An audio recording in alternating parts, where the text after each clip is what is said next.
शेतकरी मित्रांनो नमस्कार. टेक्नो फार्मिंग या यूट्यूब चॅनलवर तुमचे सगळ्यांचे स्वागत. आजच्या व्हिडिओमध्ये आपण UPL या कंपनीच्या साप या बुरशीनाशकाविषयी माहिती बघणार आहोत. माहिती घेत असताना त्यातील घटक असेल, त्याचे मोड ऑफ ॲक्शन असेल, तसंच ते कोणकोणत्या बुरशीजन्य रोगांना नियंत्रित करते व त्याचे वापरण्याचे प्रमाण, अशा सर्व माहितीवरती आज आपण चर्चा करणार आहोत. माहिती घेण्याआधी अजून जर तुम्ही आपल्या चॅनलला सबस्क्राईब केले नसेल तर सबस्क्राईब करा. शेतकरी मित्रांनो, जेव्हा आपण एखादे पीक लावतो किंवा बियाणे टाकतो तर आपल्याला वाटतं की आता आपण काय फवारणी करावी. तर अशा वेळी आपल्या मनात अनेक प्रकारच्या शंका या निर्माण होत असतात. जसं की आपल्याला वाटतं की आपलं रोप हे लहान आहे किंवा आपल्याला कुठली फवारणी आपण याच्यावरती घेऊ शकतो.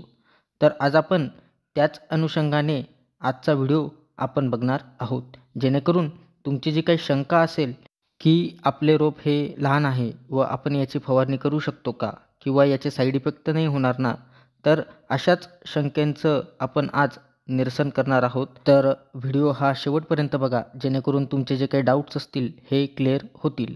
तर शेतकरी मित्रांनो, आज आपण UPL या कंपनीच्या साप या बुरशीनाशकाविषयी संपूर्ण माहिती बघणार आहोत. तर साप या बुरशीनाशकात आपल्याला 2 घटक हे पाहावयास मिळतात.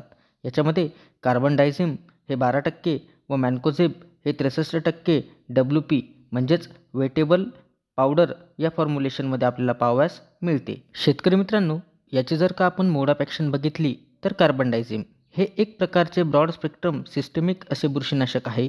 म्हणजे हे एक रोगावर नाही तर अनेक रोगांवर आपल्याला नियंत्रण देत असते.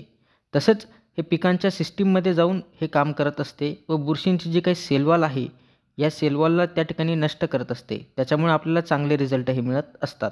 तसेच हे आपण प्रिव्हेंटिव्ह व क्युरेटिव्ह अशा दोन्ही अवस्थेत याची फवारणी करू शकतो. म्हणजे रोग येण्याआधी व रोग आल्यानंतर याची आपण फवारणी करू शकतो. शेतकरी मित्रांनो, त्याच पद्धतीने मॅन्कोझेब हे एक प्रकारचे कॉन्टॅक्ट बुरशीनाशक आहे. म्हणजे हे आपण फवारणी केल्यानंतर पानांवर जी बुरशी असते हे याच्या संपर्कात येताच ती बुरशी ही मरण पावत असते. हे आपल्याला ब्रॉड स्पेक्ट्रम नियंत्रण त्या ठिकाणी देत असते.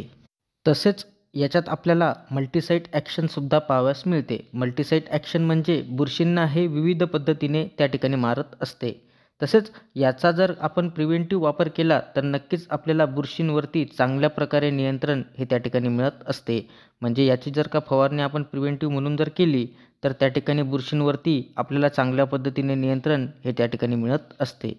शेतकरी मित्रांनो, साप हे एक बहुपयोगी बुरशीनाशक आहे आणि याचा जर का आपण वापर केला तर आपल्याला सिस्टमिक व कॉन्टॅक्ट पद्धतीने बुरशींचे नियंत्रण आपल्याला त्या ठिकाणी करता येते. शेतकरी मित्रांनो, साप या बुरशीनाशकाचा आपण कोणकोणत्या पिकात वापर करू शकतो तर टमॅटो, कांदा, मिरची, कारली, काकडी, फळवर्गीय व भाजीपाला पिकामध्ये आपण साप या बुरशीनाशकाचा वापर आपल्या पिकामध्ये करू शकतो. तसेच हे आपल्याला कोणकोणत्या बुरशीजन्य रोगांवरती नियंत्रण देत असते तर आपल्या पिकातील जो काही फ्रूट रॉट येत असतो, ज्याने फळे सडतात व फळे कुजत असतात, तर अशा रोगावरती आपल्याला चांगल्या पद्धतीने नियंत्रण त्या ठिकाणी साप बुरशीनाशक देत असते. त्याच पद्धतीने आपल्या पिकातील डावणी बुरशी म्हणजेच डावणी मिल्ड्यू, त्याच पद्धतीने भुरी म्हणजेच पावडरी मिल्ड्यू व मिरची पिकातील लीफ स्पॉट, तर अशा विविध जे काही बुरशीजन्य रोग आहेत याच्यावरती आपल्याला साप हे चांगल्या पद्धतीने नियंत्रण देत असते. तसेच आपल्या पिकात येणारा जो काही करपा असतो, म्हणजे लवकर येणारा करपा व उशिरा येणारा करपा, तर या करप्यावरती सुद्धा आपल्याला चांगल्या पद्धतीने नियंत्रण त्या ठिकाणी साप हे देत असते. तसेच भुईमूग या पिकातील टिक्का, तसेच अँथ्रॅकनोज अशा विविध प्रकारच्या बुरशीजन्य रोगांवरती आपल्याला साप पावडर हे नियंत्रण देत असते. शेतकरी मित्रांनो, याचे प्रमाण आपण फवारणीसाठी काय घेऊ शकतो तर याचे प्रमाण आपण एकरी म्हणजेच 200 लिटर पाण्यासाठी आपण 250 ग्रॅम आपण फवारणीसाठी घेऊ शकतो. तसेच आपल्याकडे जर का 20 लिटरचा पंप असेल तर 20 लिटरच्या पंपाला आपण 25 ग्रॅम साप पावडर घेऊन त्या ठिकाणी फवारणी करू शकतो. तसेच आपल्याला जर का प्रति लिटर पाण्यासाठी याचा वापर करायचा झाला तर प्रति लिटर पाण्यासाठी आपण 1 ते 1.5 ग्रॅम प्रति लिटर पाण्यासाठी याचा वापर आपण आपल्या पिकामध्ये करू शकतो.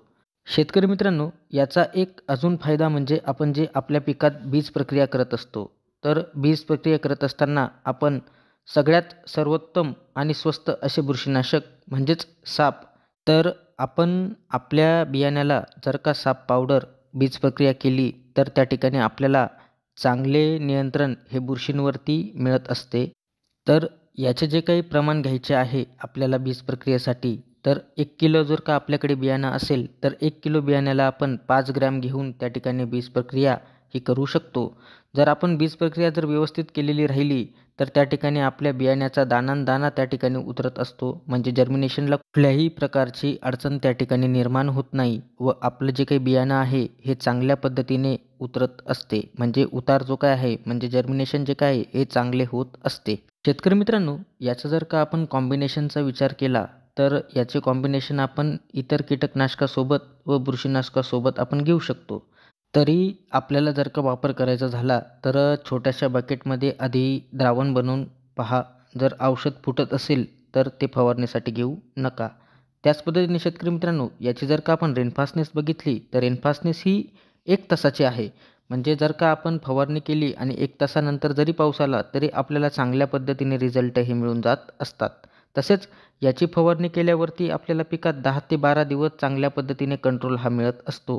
म्हणजे फवारणी केल्यानंतर आपल्याला 10 ते 12 दिवस बुरशींवरती चांगल्या पद्धतीने नियंत्रण त्या ठिकाणी मिळत असते. शेतकरी मित्रांनो, साप या बुरशीनाशकाचा आपण आपल्या पिकातील विविध बुरशीजन्य रोग नियंत्रणासाठी तसेच बियाण्याला बीज प्रक्रियेसाठी याचा वापर आपण करू शकतो. तरी कंपनी लेव्हलच्या सल्ल्यानुसार जर का आपण वापर केला तर त्या ठिकाणी नक्कीच आपल्याला चांगला फायदा हा होताना दिसून येईल. शेतकरी मित्रांनो, आज आपण UPL या कंपनीच्या साप या बुरशीनाशकाविषयी माहिती घेतली. ती माहिती तुम्हाला कशी वाटली आम्हाला तुम्ही कमेंटद्वारे नक्की कळवा. तसेच तुम्ही जर आपल्या चॅनलवरती नवीन असाल तर आपल्या चॅनलला सबस्क्राईब करून व्हिडिओला लाईक करा, शेअर करा. धन्यवाद.